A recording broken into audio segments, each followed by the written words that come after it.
तो भगवान जाते, आज पहला दिन है, भगवान गैया चरा रहे हैं, पूरे दिन गैया चराते हैं, शाम को घर लौट रहे हैं, थक गए हैं, भूख लग रही है, पहला दिन है ना, कभी भी इतने समय के लिए वो घर से बाहर नहीं रहे, बहुत जोर की भूख लगी है।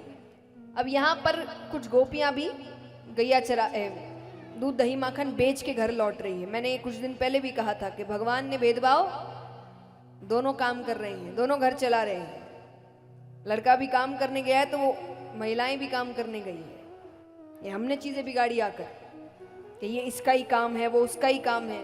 वो गोपियां भी दूध दही माखन बेचकर आ रही है, उससे धन मिलता था, घर चलता था, भोजन बनता था।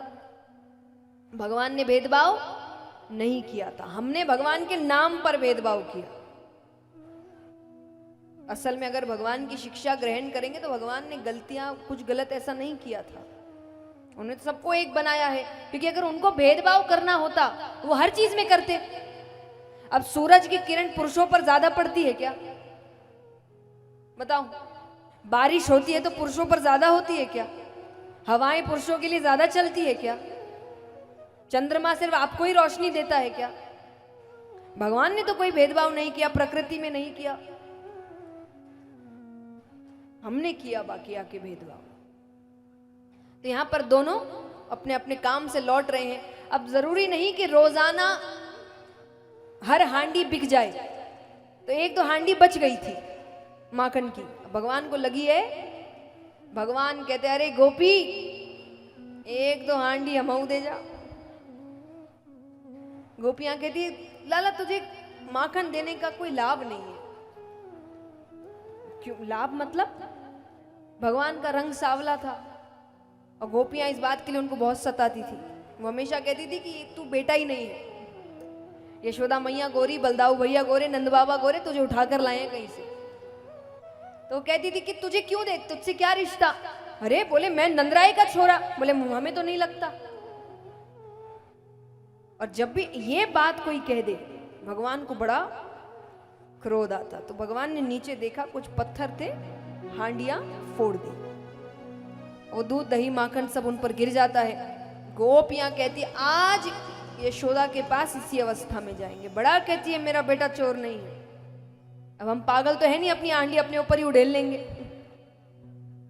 अब भगवान को लगा कि अगर आज ये चली गई तो आज तो पिटाई पक्की है।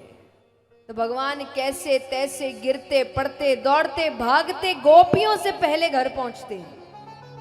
अब घर के अंदर प्रवेश करने से पहले भगवान ने बंसी बाहर छोड़ दी, मिट्टी में लोटपोट हो गए, मुकुट टेढ़ा कर लिया, श्रृंगार बिगाड़ लिया, रूप ऐसा कर लिया मानो कितनों ने मिलकर मारा है। अब भगवान रोते रोते घुस रहे हैं। यशोदा मैया जो एक आंसू ना आने दे आंखों में, वो ये दृश्य देख के तो मानो उनका कलेजा मुख में आ गया। वो कहे क्या हुआ, किसने ये हालत की, मैंने बोला था नहीं जाने को। भगवान कहते मैया मैं तो चुपचाप पेड़ के नीचे बैठा था, गैया चराकर थक गया था। तो गोपियां आती है और आकर कहती है बंसी बजा। मैंने मना कर दिया तो मेरी बंसी तोड़ दी, मुझे बहुत मारा। अब इतने में गोपियां घर पहुंचती है। वो कुछ कहे इससे पहले यशोदा मैया ने जो डांट लगाई, जो बातें सुनाई, उनको लग रहा है हमने क्या किया, गलत तो हमारे साथ हुआ था। ज्ञान से ऊपर भी एक वस्तु है और वो है प्रेम। हमारे आपका नहीं, हम स्वार्थी लोग हैं, स्वार्थ का प्रेम करते हैं। सच्ची बात है, हर रिश्ते में स्वार्थ है हमारे। स्वार्थ खत्म होता है, रिश्ता खत्म हो जाता है, प्रेम खत्म हो जाता है। तो हम स्वार्थी लोग हैं। हमारा प्रेम नहीं, निस्वार्थ प्रेम, जिस प्रेम में कोई स्वार्थ नहीं। ये प्रेम भगवान से सीखते हैं। भगवान आपसे प्रेम करते हैं। स्वार्थ क्या है? आप ऐसा क्या दे सकते हैं भगवान को जो उनके पास नहीं है? कुछ दे सकते हो? वो भी बहुत है उनके पास, हमसे ज्यादा देने वाले बैठे हैं वहां।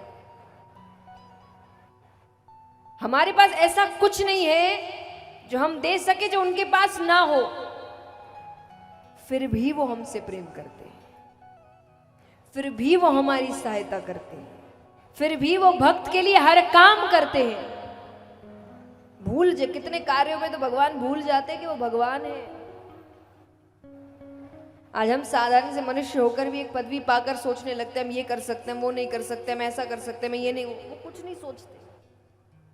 भक्त की बात आए तो वो रथ भी चला ले, वो नाई भी बन जाए, वो हर काम कर ले।